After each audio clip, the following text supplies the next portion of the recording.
할렐루야. 성도 여러분 환영합니다. 우리의 마음을 주님 앞에 활짝 열고 우리의 거룩한 손을 들어 주님을 높입니다. 거룩히 우리에게 기름 부어주시는 예수 그리스도의 이름으로 축복합니다. 아멘. 자, 그럼 먼저 기도를 시작하시겠습니다. 아버지 하나님 감사합니다. 예수 그리스도의 희생의 사랑과 은혜로 우리를 깊은 웅덩이에서 건져내셔서 주님의 영원하신 긍휼 안으로 불러주심을 감사드립니다. 오늘도 주의 긍휼하심을 의지하여 때를 따라 도와주시는 주님의 은혜의 보좌 앞에 담대히 나아갑니다. 우리의 마음을 여호와와 화합하여 완전케 하옵시고 거룩한 주님의 명령을 행하고 그 법도에 순종하게 도와주시옵소서. 솔로몬 왕의 기도처럼 주는 하늘에서 우리의 간구를 들으시고 우리의 기도를 돌아보시사 삼천하지에 오직 여호와만이 하나님이시오 다른 이가 없는 것을 다시 한번 상기시켜 주시옵소서. 주님의 은혜와 진리로 우리를 풍성하게 채우시는 예수 그리스도의 이름으로 기도합니다. 아멘. 아멘. 오늘의 설교는 주님 집에 있는 그릇과 병이라는 제목입니다.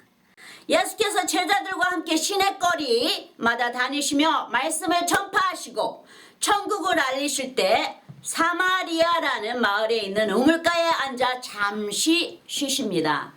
사마리아는 유대인들과 서로 교제를 하지 않았을 뿐 아니라 서로 상종하지 않죠. 그것은 유대인들이 우쭐대며 사마리아인을 자기들과 차별하고 구별했기 때문이죠.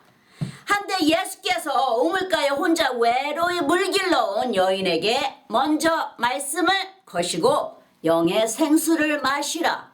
그리하면 영원히 목마르지 아니하리라 말씀하십니다.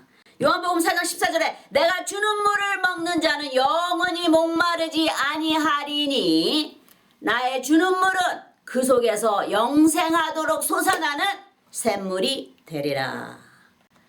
이 말씀은 진정으로 마시는 물이 아니고 성령을 가르치시는 것입니다. 주님께서 천국의 생명수인 성령을 보내신다는 것을 비추고 계시는 것이죠. 우리의 육에 먹는 생수는 우리를 갈급하게 하지만 이 영의 생수인 성령의 생명수는 영원히 목마르지 않을 것이라 하고 주님께서 그 여인에게 성령의 생수를 마시라는 것을 주님께서 천국의 구원을 보이고 계시는 것이죠.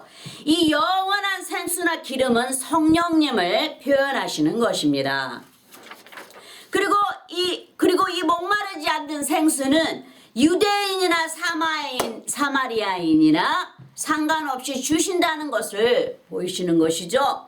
그리고 이 깨끗한 생명수는 하나님과 어린 양 앞에서 흐른다 하시듯이 진리의 말씀을 통해 흘러나오는 것을 말하십니다. 요한계시록 22장 1절에 또 저가 수정같이 맑은 생명수의 강을 내게 보이니 하나님과 및 어린 양의 보좌로부터 나서 이 어린 양의 보좌로부터 나서는 말씀, 예수 그리스도의 말씀을 표현하는 것이고 하나님은 이 성령 하나님을 표현하시는 것입니다. 말씀과 성령 하나님의 보좌로부터 흐르는 것을 보여주십니다. 계시록에 보시면 성령께서 값없이 와서 생수를 사서 마시라 하십니다. 그것은 모든 자에게 원한다면 주신다는 것이죠. 요한계시록 22장 17절에 성령과 신부가 말씀하시기를 오라 하시는도다. 듣는 자도 오라 할 것이요 목마른 자도 올 것이요 또 원하는 자는 값없이 생명수를 받으라 하시더라. 이건 다 원하는 자들에게 다 거저주신다는 것이에요. 누구나 상관없이 주님께서 원하는 자가 있다면 와서 마시라는 것입니다. 받아가라는 것이에요. 주님께서. 한데 성령의 기름이나 생명수는 부어주는 자와 그 부으시는 것을 담을 그릇이 있습니다. 주님 집에는 여러 종류의 그릇이 있는 것을 보이시는데 어떤 종류의 그릇이든지 상관없이 주님 앞에 깨끗하게 준비된 그릇을 주님께서 쓰신다 보여주십니다. 크게 나누면 예수님께서 큰 목자가 되셔서 양들인 우리에게 생명수를 부어주시고 작게는 교회를 통해 목자가 예수님께 받아서 양들에게, 즉 생명수를 닮은 그릇에게 채워주는 것이죠. 구약 성경에는 기름을 부을 때 제사장이나 왕이나 선지자들에게 어떤 도구를 사용해서 기름을 부었습니다. 대부분 머리에서 흘러내리게 기름을 부죠. 기름을 담은 도구는 병이나 뿔에 담아 기름을 부어줍니다. 다윗 왕이나 아들 솔로몬은 뿔로 기름 부음을 받았고 사울 왕은 기름병으로 기름 부음을 받았습니다. 뿔은 하나님의 능력이나 권세나 힘을 상징하고 기름병은 잠깐의 휴대용으로 쓰여지는 것을 표현합니다. 그럼 보고 가겠습니다. 사무엘상 16장 13절에 사무엘이 기름불을 취하여 그 형제 중에서 그에게 부었더니 이날 이후로 다윗이 여호와의 신에게 크게 감동되니라. 사무엘이 떠나서 라마로 가니라. 여기 기름불을 취하여 이제 다윗에게 부었더니 다윗의 여호와의 신에 크게 감동이 됐다는 것이죠. 이 기름은 성령님을 표현하는 것입니다. 이 성령 하나님이 임하셨다는 것이에요. 사무엘상 10장 1절에 보시면 이에 사무엘이 기름병을 취하여, 여기에는 기름병이에요. 다윗은 기름뿔을 취하여라고 분명히 보이셨어요. 그리고 사무엘 기름병을 취하여 사울의 머리에 붓고 입맞추어 가로되 여호와께서 내게 기름을 부으사 그 기업의 지도자를 삼지 아니하셨느뇨. 여기에 보여주고 있습니다. 기름병은 주님께서 잠깐의 거기에 맞추어서 기름을 부을 자를 선택할 때 주님께서 기름병을 쓰라고 말씀하셔요. 기름병을 써서 부으라 말씀하셔요. 근데 다윗과 솔로몬은 주님께서 직접 주님께서 기름 부음을 부은 자들이죠. 사울 왕은 그저 잠깐의 상황에 따라 맞춰서 기름 부음을 받은 자예요. 구약 시대에 사용했던 의식이죠, 이것은. 하지만 신약서에서는 예수님께서 계속해서 생명의 생수가 솟아나리라 또는 기름 부음을 받은 자라 등등 말씀하십니다. 이것은 성령님을 표현하시는 것입니다. 이 신약 시대 때는. 이 생명수는 계속해서 채워져야 하며 기름과 생수는 계속해서 부어져야만 합니다. 여기에 교회 안에서 각 사람의 맡은 역할을 말씀하시기도 하시지만 이 생명수와 기름 부음은 계속해서 흐릅니다. 그러나 만일 받을 그릇이 없다면 성령님의 생명수와 기름은 더 이상 부어주시지 않게 되고 더 이상 부으시는 역할을 하지 못하십니다. 주님께서도. 예레미야 2장 13절에 내 백성이 두 가지 악을 행하였나니 곧 생수의 근원되는 나를 버린 것과 스스로 웅덩이를 판 것인데 그것은 물을 저축치 못할 터진 웅덩이니라. 그렇죠?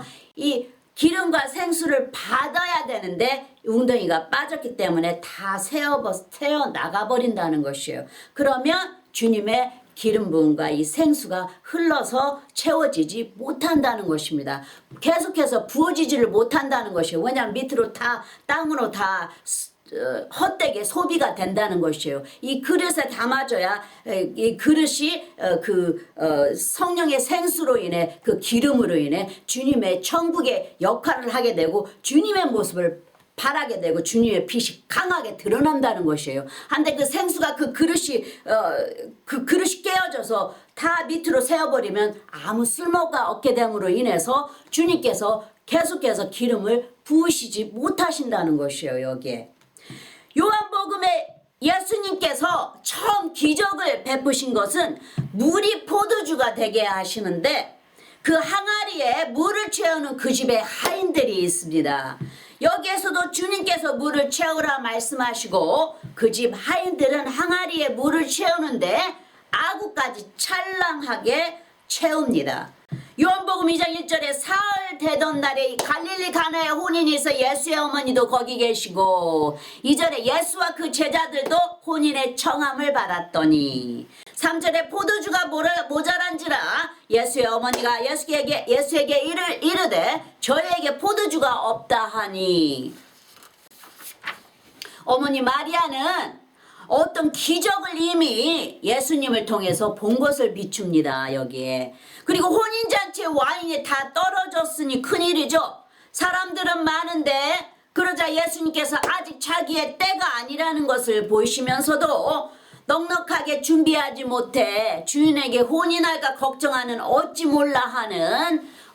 몰라 하는 하인들의 민망해하는 모습을 그냥 지나치지 않는 긍휼의 예수님이신 것을 여기에 보이시고 계십니다. 대신 예수님께서 그 하인들에게 명하십니다. 요한복음 2장 4절에 예수께서 가라사대 여자여 나와 무슨 상관이 있나이까 내 때가 아직 이르지 못하였나이다. 여자는 아주 높이 쓰임받은 언어입니다. 그때 당시에는. 5절에 그 어머니가 하인들에게 이르되 너희에게 무슨 말씀을 하시든지 그대로 하라 하니라. 예수님께서도 이 공동으로 쓰는 밖에 나가셨을 때는 항상 칭호를, 어머니에게도 칭호를 여인이여 여자여 그런 높은, 그러니까 여사님이라는 그런 이제 칭호예요. 지금으로 따지자면 그렇게 높여서 불렀어요. 그리고 친척 관계를, 모친과 자식 관계를 거리에서는 보이시지 않으셨어요. 항상 주님은 하늘에서 왔다는 것을 항상 보이셨고, 그리고 다 주님의 말씀을 듣는 자들이 다 주님의 사람이라는 것을 표현을 하셨어요. 그렇게 육의 관계를 다 주님께서 이 사역을 하실 때는 육의 관계를 다 끊어버리시고 오직 천국의 사람으로 주님을 보이셨어요. 사람들에게. 왜냐하면 천국의 복음을 전파해야 됐기 때문에 주님께서 그렇게 하신 것이죠. 요한복음 2장 6절에 거기 유대인의 결례를 따라 두세 통들은 도랑아리 6이 놓였는지라 7절에 예수께서 저에게 이르시되 항아리에 물을 채우라 하시지 아구까지 채우니. 그렇죠? 도랑아리에 물을 채우라 명하시자 이 하인들이 이상해하거나 궁금해하는 것을 보여주지 않습니다. 그 대신 물을 항아리 입에 꽉 차도록 채웁니다.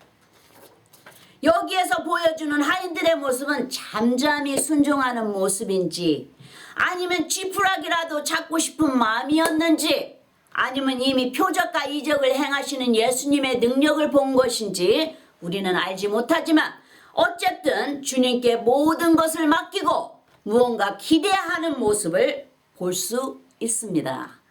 물을 항아리 아구까지 가득 채운 것을 보면 말이죠.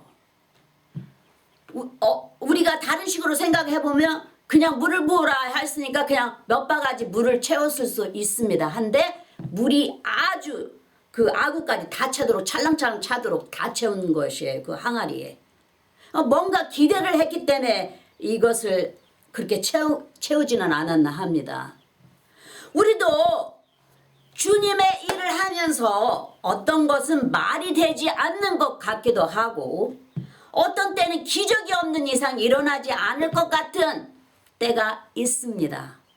그런 때는 이 하인들처럼 그 어떤 불만의 태도보다는 뭔가의 기대를 가지고 순종의 일을 하되 비록 실수하더라도 마지막까지 잠잠히 할 일을 채워야 할 때가 있습니다. 그러고 보니 주인의 혼인잔치에 와인을 넉넉히 준비하지 못한 자기들의 회개하는 마음이 아닌가 합니다. 이럴 때는 지푸라기라도 잡고 싶은 심령이 되지 않습니까?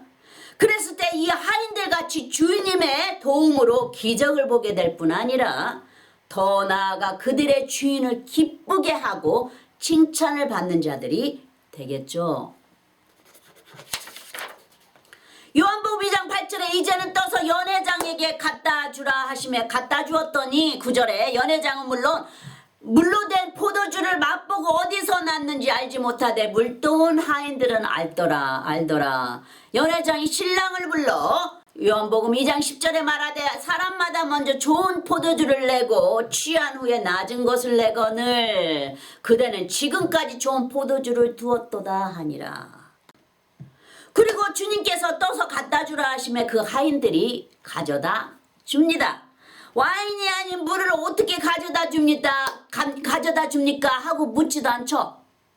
그냥 그대로 순종한 대로 잠잠히 조용히 물을 그대로 떠서 가져다가 줍니다. 꼭 이제는 내가 할 수 있는 것이 아무것도 없다. 이제는 저 예수님께 모든 것을 다 내려놓고 어떻게 하시는가만 바라보자. 무언가 하시기 위해 저분께서도 우리들에게 물을 갖다 주라고 하시지 않나 하고 주님께 모든 것을 다 걸었어요. 이 하인들이. 그러자 동네에서 제일 높은 직위에 있는 이 연회장이 칭찬을 받지 않습니다. 이 주인에게. 연회가 끝날 쯤이 되었는데도 어떻게 지금까지 이렇게 맛 좋은 포도주를 두었나 하며 찬탄합니다. 얼마나 주인을 기분을 좋게 해줬어요. 그러니 주인이 끝나고 나면 그 연회가 끝나고 나면 얼마나 그 하인들에게 칭찬을 해주겠어요. 이렇게 우리가 주님께 모든 것을 맡기고 우리의 길을 갈 때 어떤 주님의 기적을 기대하면서 갈 때 주님께서 이런 일을 행하게 하십니다. 우리가 거기에 합당치 않은 자이더라도 주님께서 그런 기적을 우리를 통해서 보여주시는 것이요. 왜냐하면 우리가 마음을 주님께 드리고 우리의 모든 것을 다 주님 앞에 걸었기 때문에 그런 것이에요. 할렐루야. 어떤 때는 우리도 주님께서 표적을 드러낼 수 있도록 주님께 다 맡기고 주님께서 채우실 수 있도록 그저 빈 항아리를 준비하는 자세로 주님 나라의 일을 해야 합니다. 주님께서 채우실 수 있도록. 여기서의 가르침은 이 하인들이 명령에 순종하지 않고 잠잠히 빈 항아리를 채우지 않았다면 물이 와인이 되는 주님의 기적의 표적은 드러나지 않았겠죠. 여기에 주님의 기적이, 주님의 사인이, 표적이 드러난 것이에요. 첫 번째로 요한복음을 통해서, 그리고 이 하인들의 순종을 통해서 여기에 주님의 이제 표적이 드러나자 주님을 따르던 제자들이 주님을 믿기 시작하는 것이에요. 우리 역시 앞에 일은 한치도 보지 못합니다. 그리고 어떤 일이 있을지도 모릅니다. 하지만 우리의 생각이나 이치를 다 내려놓고 주님을 의지하여 주님께서 우리를 통하여 어떤 일을 행하시려나 하는 큰 기대와 믿음을 가지고 앞으로 나아갈 때 주님께서 우리를 통하여 큰 표적을 보여주시는 것입니다. 그랬을 때 성경 말씀처럼 예수님을 믿는 자는 생수의 강이 흘러나고 또 능치 못할 일이 없느니라 하십니다. 성도 여러분, 그저 믿기만 하라 하신 말씀을 의지하여 예수님의 이름으로 담대하게 나아갑시다. 아멘. 요한복음 7장 38절 나를 믿는 자는 성경의 이름과 같이 그 배에서 생수의 강이 흘러나리라 하시니, 요한복음 7장 39절에 이는 그를 믿는 자의 받을 성령을 가리켜 말씀하신 것이라. 예수께서 아직 영광을 받지 못하신 거로 성령이 아직 저에게 계시지 아니하시더라. 주님께서 십자가에서 이제 못 박히셔서 이제 하늘로 승천하신 후에 우리에게 성령을 보내주신다고 말씀하셨어요. 근데 아직은 주님께서 사역을 하시는 때라 이제 성령이 아직 저의 영광을 아직 받지 못하신 거로 지금 여기에 말씀하고 계시는 것이에요. 하지만 이것은 주님께서 나의 영을 너희들에게 부어주리라 하신 것이에요. 요엘 선지자에게도 말씀하셨잖아요. 여호와께서 내가 마지막 때는 내가 나의 영을 모든 백성에게 부어주리라 하셨어요. 이제 그것을 말씀하시는 것이에요. 예수님께서 오셔서. 마가복음 9장 23절 그래서 베드로 선지자가 이제 성령을 받고 난 후에 기도에 이제 2층 방에서 120여 명과 기도한 후에 성령을 받고 난 후에 바로 요엘 선지자의 말을 읊지 않습니까? 여호와께서 너희들의 마지막 때에는 내 신으로 너희들에게 모든 자들에게 채워주리라 하시고 말씀하셨던 것을 예수님께서 다시 기억나게, 베드로에게 기억나게 하셔서 그 말을 다시 한번 선포합니다. 그 사람들, 모든 자들, 듣는 자들 앞에서. 마가복음 9장 23절에 예수께서 이르시되 할 수 있거든 무슨 말이냐 믿는 자에게는 능치 못할 일이 없느니라 하시니. 할렐루야. 주님께서 믿는 자에게는 능치 못할 일이 없다 하셨어요. 근데 이 아버지가 아들이 아프니까 이제 예수님께 찾아와서 부디 주님 우리 아이들을 할 수 있으면 좀 고쳐주세요 하는 것이에요. 근데 24절에 그 아이의 아비가 소리를 질러 가로되 내가 믿나이다 나의 믿음 없는 것을 도와주소서 하더라. 그러자 여기에서 아이의 아버지의 믿음이 아이를 살립니다. 이렇듯 이 아버지의 간절한 부르짖음이 없었다면 예수님께서 행하지 않으셨겠죠. 아이의 아버지가 믿음 없음을 도와주소서 하자 주님께서 귀신을 쫓아내시고 아이가 제 정신으로 돌아옵니다. 이때는 주님이 승천하시기 전 아직 십자가상에 오르지 않은 때입니다. 그러나 승천하신 후에는 이제는 우리에게 이런 일을 직접 행하라 가르치시고 승천하셔서 주님의 영 성령님을 보내주셔서 우리와 함께 하시며 주님께서 행하시던 것을 행하라 명령하셨어요.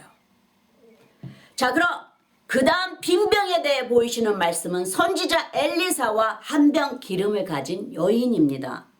열왕기하 4장 1절에 보시면 선지자의 생도의 아내 중에 한 여인이 엘리사에게 부르짖어 가로되 당신의 종 나의 남편이 이미 죽었는데 당신의 종이 여호와를 경외한 줄 당신이 아시는 바니이다. 이제 체주가 이르러 나의 두 아이를 취하여 그 종을 삼고자 하나이다. 이 구절에 한 여인의 세 가지의 상황이 담겨 있습니다. 첫째로 이 여인의 죽은 남편이 엘리사를 섬긴 자였고 그 다음은 여호와를 경외한 자라 말합니다.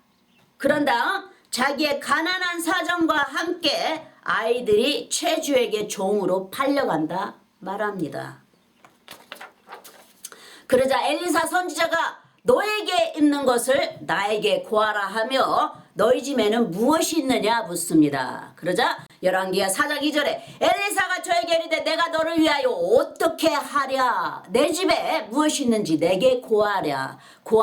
저가 가로되 계집종의 집에 한 병 기름 외에는 아무것도 없나이다 하고 구합니다. 이 여인에게는 기름 한 병밖에는 아무것도 내놓을 게 없다고 하죠. 그리고 그 기름은 밀가루가 있어야 또 그 기름도 또 사용해서 먹을 수가 있죠. 근데 밀가루도 없이 이 기름 하나밖에 없다는 것이에요. 기름 한 병밖에 없다는 것이에요. 빵을 해먹을 조차 그런 형편도 되지 않는다는 것이에요. 그래서 아이들도 팔려갈 것이고 그렇지만 우리 남편이 당신을 섬겼고 여호와를 경외한 줄을 당신이 잘 아시나이다 하고 말합니다.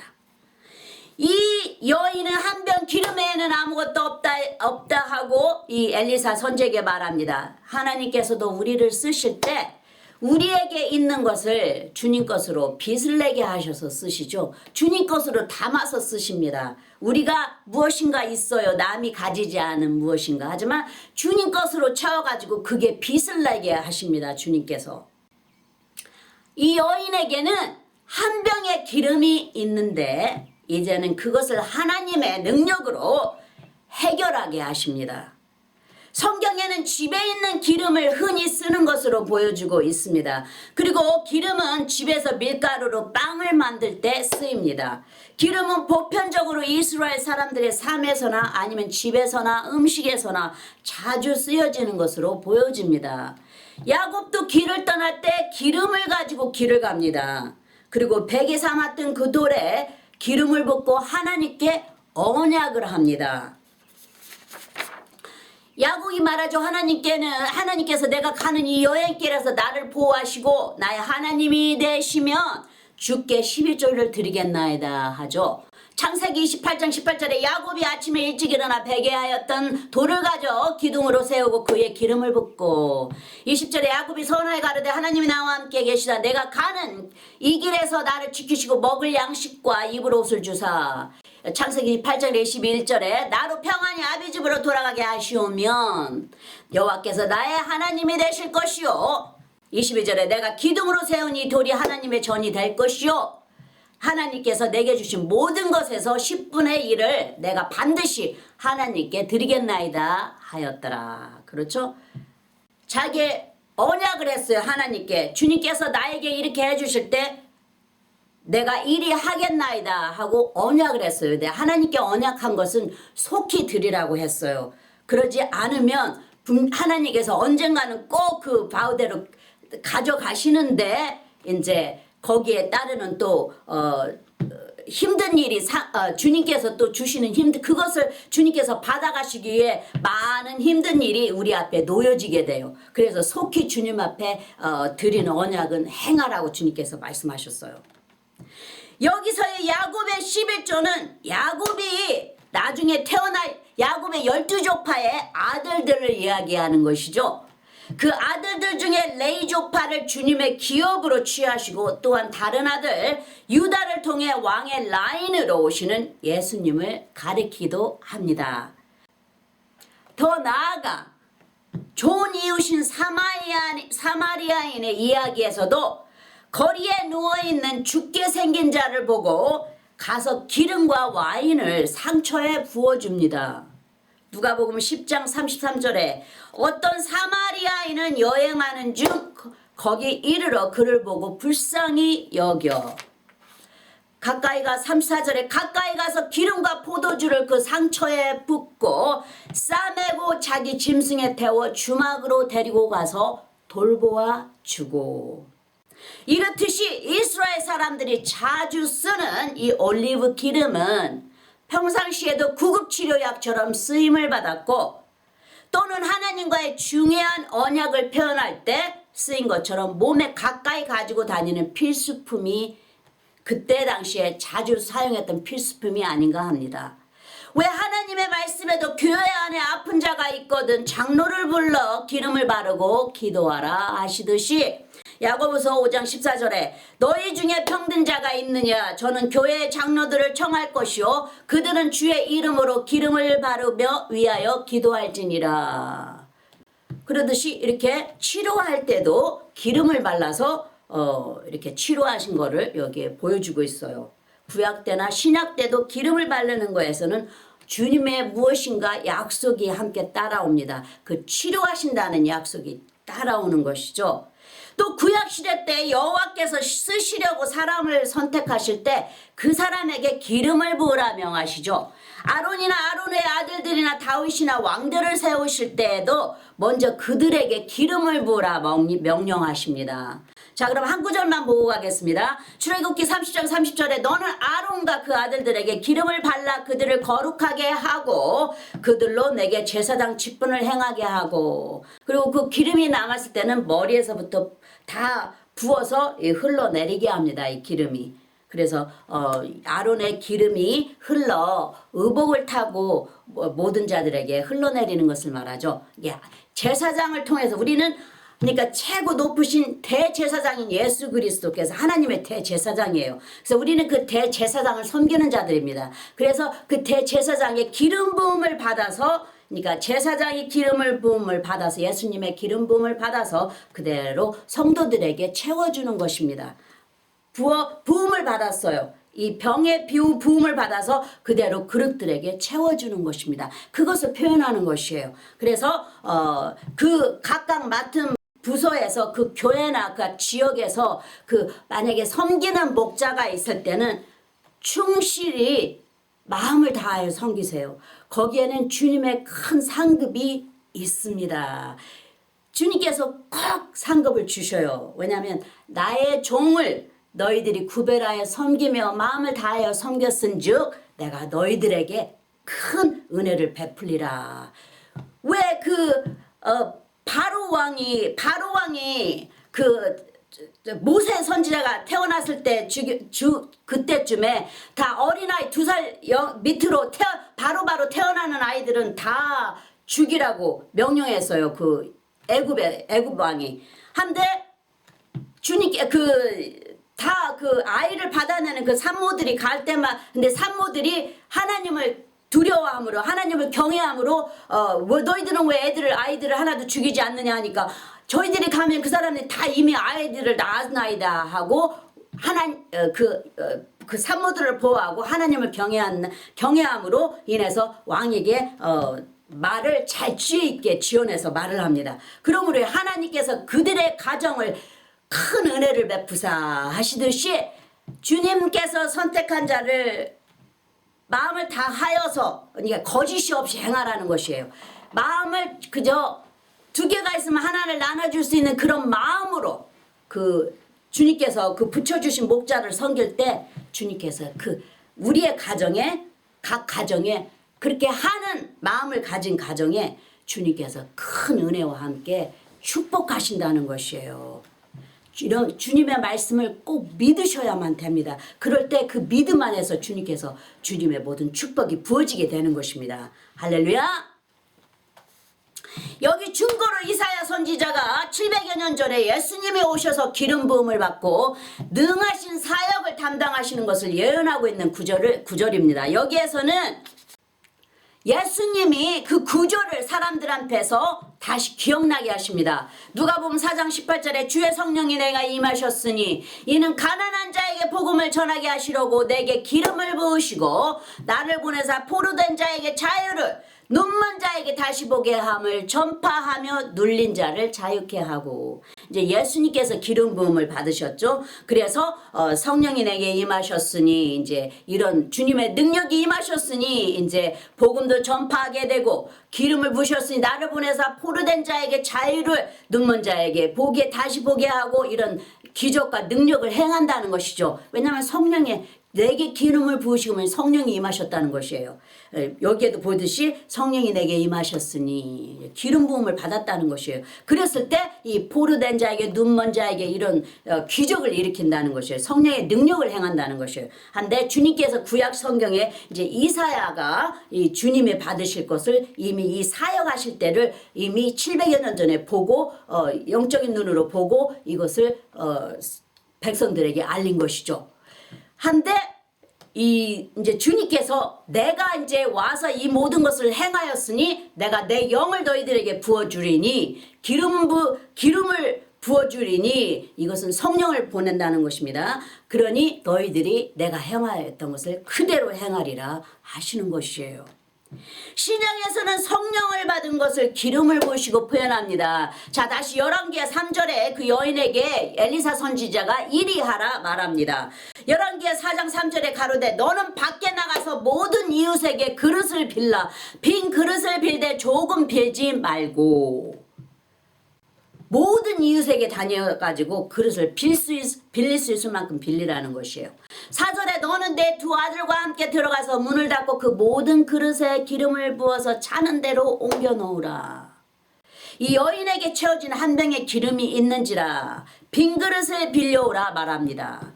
될 수 있으면 모든 이웃들에게 다니면서 빈 그릇을 조금이 아니고 많이 빌려오라 하죠.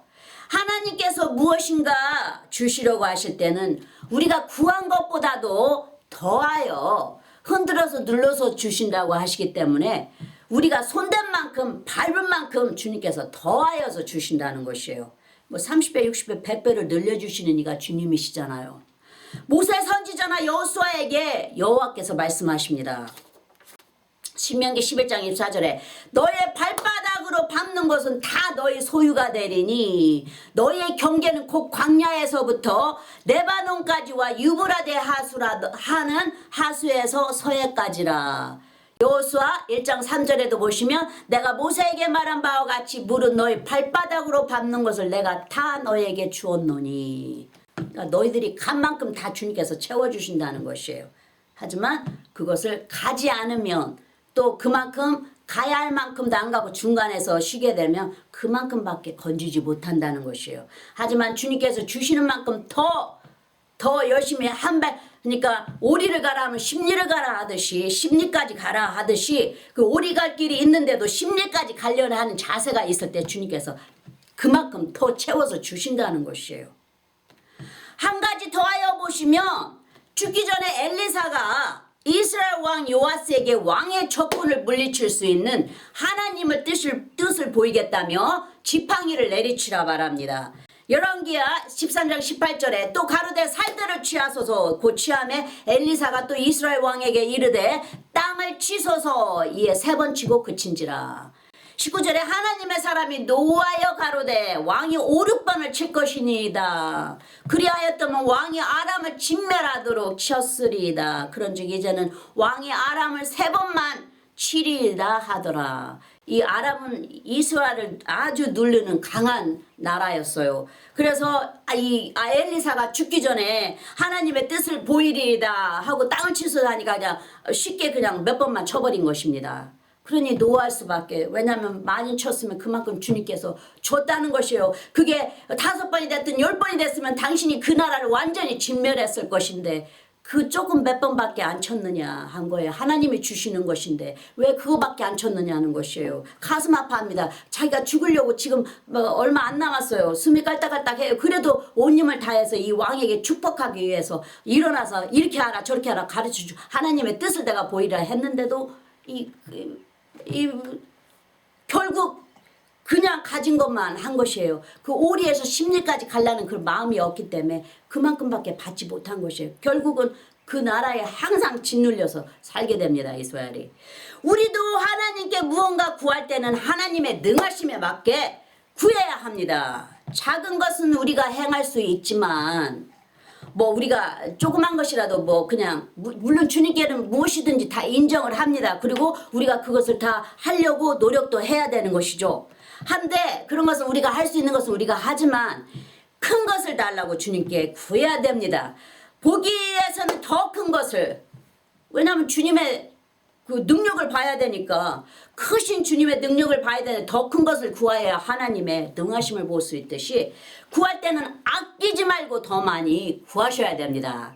제단에서 흘려주시는 성령 하나님의 생명수를 발목에서 무릎을 거쳐 허리를 지나 물속에 잠겨져까지 헤엄쳐서 가야 할 때 그 능하심이 더욱 드러나고 많은 물고기가 그 강가로 모여들듯이 눈앞에 있는 것만 구하지 말고 미래에 얻을 것도 함께 구하며 그만큼 멀리 나아가라 주님께서 말씀하시는 것이에요. 우리에게. 그리하면 그대로 되리라 하시듯이 주신다는 것을 보이십니다. 우리에게는 예수 그리스도께서 계십니다. 그 십자가의 피가 우리에게 완전히 뿌려졌어요. 그리고 예수의 이름으로 간구한 것은 다 예스라 하셨어요. 주님께서. 우리를 그 구원하신 하나님은 하늘과 땅과 이 우주보다도 온 만유보다도 더 크고 위대하시다는 것을 항상 우리가 기억해야 합니다. 하나님의 일은 우리보다 항상 더 높고 하나님의 뜻은 우리보다 더 크고 더 광요하다는 것을 항상 우리가 알아야 합니다. 그래서 무엇을 구할 때도 주님께서 물론 소원을 주셨기 때문에 구하는 것이에요. 구할 때도 더 크게 구하라는 것이에요. 주님의 영광을 보기 위해서 구하라는 것입니다. 엘리사 선지자 역시 그 여인에게 많은 그릇을 가져오라 하죠. 가까운 이웃이 아니고 모든 이웃으로 다니며 가져오라. 그 여인이나 아들들이 가서 그 동네마다 돌아다닌 만큼 그만큼 넓이만큼 주님께서 다 채워주신다는 것이죠. 그 다음 구절을 보시면 열왕기하 4장 5절에 여인이 물러가서 그 두 아들과 함께 문을 닫은 후에 저기는 그릇을 그에게로 가져오고 그는 부었더니, 자 여기에 문을 닫고라는 표현은 정신을 분산시키지 말라는 것이에요. 분산시키지 말고 집중해서 부으라는 것이에요. 거기에 그 기름을 부을 때는 집중해서 기름을 부으라는 것이에요. 그리고 정신을 다른 데로 헛되게 분산시키지 말라는 것을 표현합니다. 여기에. 그리고 그 자세가 완전히 집중이 돼야 됩니다. 부을 때. 그리고 아들들은 빈 그릇을 가져오고 그 여인은 빈 그릇에 계속 기름을 붓습니다. 여기에서도 두세 사람이 나의 이름으로 함께할 때 나도 너희 중에 거하느니라 하신 것 같이 마태복음 18장 20절에 두세 사람이 내 이름으로 모인 곳에는 나도 그들 중에 있느니라. 여기에 교회의 모습이 보입니다. 서로 합력하여 선을 이루는 모습이죠. 빈 그릇을 날라 대어주는 아들들과 빈 그릇에 기름을 채우는 여인과 함께하는 모습입니다. 뿐만 아니라 마지막 이 두 구절에는 아주 중요한 뜻이 보여주고 있습니다. 열왕기하 4장 6절에 그릇에 다 찬지라 여인이 아들에게 이르되 또 그릇을 내게로 가져오라. 아들이 가로되 다른 그릇이 없나이다 하니 기름이 곧 그쳤더라. 여기 기름이 곧 그쳤더라. 그렇죠? 열왕기하 4장 7절에 그 여인이 하나님의 사람에게 나아가서 구한데 저가 가로되 너는 가서 기름을 팔아 빚을 갚고 남은 것으로 너와 내 두 아들이 생활하라 하였더라. 방 안에 있는 그릇이 다 채워지고 더 이상 가져올 그릇이 없자 그 병에 있던 기름이 그쳐버립니다. 이제는 이 채워진 그릇은 다시 비워져야 다시 또 그 기름이 채워지는 것이에요. 하지만 이미 다 찰랑찰랑 채워 있기 때문에 기름이 부어지지 않는 것이에요. 이제 그 기름이 다시 다 이제 어딘가엔가 이 기름이 이제 뿌려지게 되고 이제 빈 그릇이 됐을 때 다시 또 기름이 부어지는 것이에요. 이 주님 나라는 이렇게 우리가 가진 기름을 이렇게 받아서 채우듯이 주님의 나라는 항상 가서 기름을 다시 받아서 채워야 됩니다.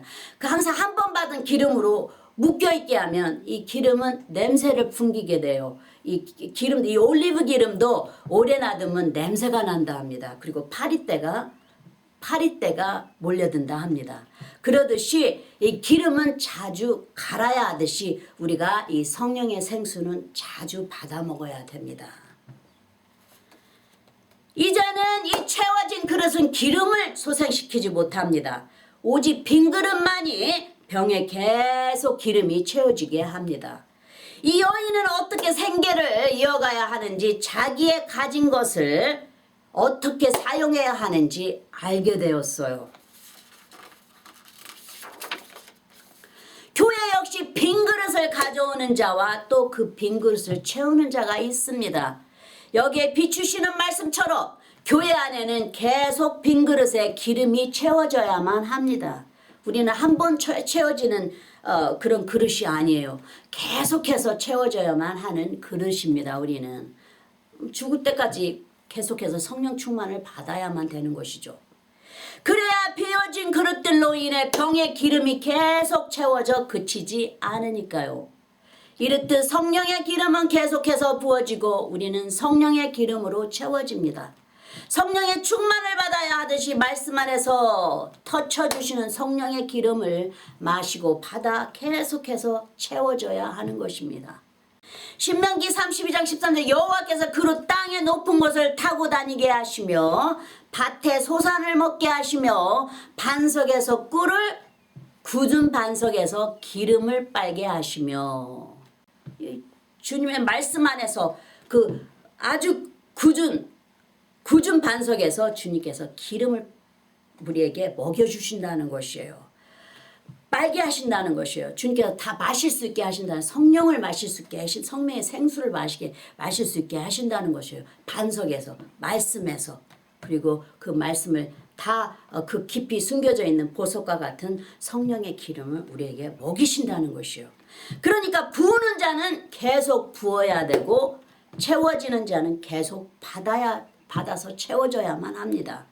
각 맡은 위치나 역할을 보이시는 것이죠. 여기에서 흐르지 못하는 고인물이나 기름은 역겨운 냄새를 풍긴다 분명히 말씀하고 계십니다. 그러듯이 기름병이나 빈 그릇이나 새로운 기름과 생수로 주님께 계속 받아야 하는 것이죠. 출애굽기 27장 20절에 너는 또 이스라엘 자손에게 면하여 감나무로 찌어낸 순결한 기름을 등불을 위하여 내게로 가져오게 하고 끊이지 말고 등불을 켜대. 우리의 영혼은 여호와의 등불이라 하신 것 같이 우리는 항상 불을 켜야만 됩니다. 계속해서 말씀을 받아 그 말씀에서 채워주시는 그 기름을 항상 성령의 기름으로 채워져야만 우리의 영혼이 불이 꺼지지 않는 것이에요. 우리의 영혼은 여호와의 등불이기 때문입니다. 그래서 우리가 말씀을 듣고 그 성령의 기름으로 채워지지 않으면 우리는 메말라지고 우리의 등불은 꺼져버리는 게 된다는 것을 표현하시는 것이에요. 그래서 항상 받아서 채우라는 것입니다. 그리고 부어지는 자는 계속해서 부어야만이 기름이 끝이지가 않는 것이에요. 여기에서는 신부를 맞이하러 오시는 신랑이신 예수님을 기다리는 기름과 등을 넉넉히 준비한 현명한 5 처녀의 모습이 보여집니다. 엘리사 선지자가 너가 가진 기름을 팔아 생활하라 하듯이 여인이 가진 한 병의 기름으로 생계를 이어가는 모습이 나옵니다. 여기서도 하나님의 세우신 종을 통하여 지혜의 말씀을 들려주시듯이 믿음의 눈으로 바라보고 힘이 들 때는 하나님의 종을 의지하라는 것이기도 하죠. 그리고 하나님의 종을 믿고 의지하여서 상담 같은 것을 하셔도 된다는 것이에요. 여기 이 엘리사 선지자도 자기의 모든 것을 말하지 않습니까? 그래서 주의 종에게 주의 종을 믿고 말을 했을 때 주의 종이 이 여인에게 가진 것으로 생계를 이어가게 축복하여 준다는 것입니다. 길을 가르쳐 준다는 것이에요. 그것도 다 하나님의 뜻인 것입니다. 하나님께서 성전에서 일하는 자들은 성전에서 나오는 것으로 생계를 이어가라 하듯이 복음을 전하는 자는 복음 안에서 생계를 이어가게 하십니다. 그러듯이 이렇듯 믿는 우리는 서로 자기 자신이 보지 못하는 하나님의 기름 부음이 있는 자를 깎아내리지 말고 대신 믿음으로 권하고 의지하는 지혜도 있어야 합니다. 말씀을 종합합니다. 주님께서는 성령의 기름과 생명수를 계속해서 부어주십니다. 하지만 채워진 기름병만 가지고는 안 되고 그 기름을 받을 빈 그릇이 있어야 기름이 그치지 않는 것을 보았습니다. 이렇듯 주님 나라는 한 사람이 주님 나라 일을 하는 게 아니고 서로 합력하여 주의 일을 할 때 이 말씀 안에서 흘려주시는 생명수와 함께 성령의 기름이 그치지 않고 흐릅니다. 주님 역시 이 빈 그릇이 있어야 채우십니다. 그래서 우리가 더욱 비워진 그릇이 될수록 주님의 기름이 그치지 않고 우리에게 채워지게 되고 주님이 귀하게 쓰시고 즐거이 들어 쓰시는 거룩한 도구가 되는 것입니다. 주님도 이 빈 그릇이 있을 때 주님의 역할을 행하십니다. 이 빈 그릇은 기름으로 계속해서 채워져야 하며 기름으로 채워진 병은 계속 그릇에 부으듯이 성령의 기름 부음은 우리가 각 파티에서 그 맡은 임무를 충실히 행하며 부으는 자와 받아 채우는 자의 역할이 믿음 안에서 사랑으로 행하고 그 이웃들에게 하나님의 빈 그릇을 빌려 올 때 성령 하나님의 기름 부으시는 역할도 계속해서 이어집니다. 그리고 이 기름 부음은 그치지 않고 흘러 강을 이루고 바다를 이루어갑니다. 우리의 그릇이 더 깊이 비워질수록 그만큼 성령의 주님의 성령으로 우리에게 채우시는 것입니다. 할렐루야. 성령 충만을 받읍시다. 아멘. 할렐루야.